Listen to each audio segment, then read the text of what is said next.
থেকেই স্বপ্ন আমার বাজবো নিয়ে নাচ। যেমনি ভাবা তেমনভাবেই শুরু হলো কাজ। পাড়াপড়শি বলল সবাই মেয়ে শিখবে নাচ, ধেড়ে মেয়েকে নাচ শেখাবে অনাসৃষ্টি কাজ। এর থেকে ধাড়ি মেয়েকে দাও না দিয়ে বিয়ে, ভাবলাম এবার স্বপ্ন পূরণ হবে শ্বশুরবাড়ি গিয়ে।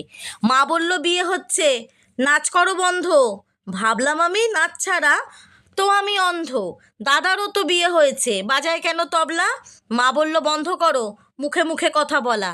আজ আমার বিয়ে হয়েছে 14 বছর হলো।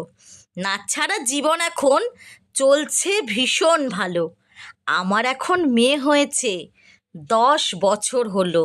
ওকে দিয়েই করব পূরণ আমার স্বপ্নগুলো। মেয়েও ঠিক আমার মতো, জীবন ওর নাচ।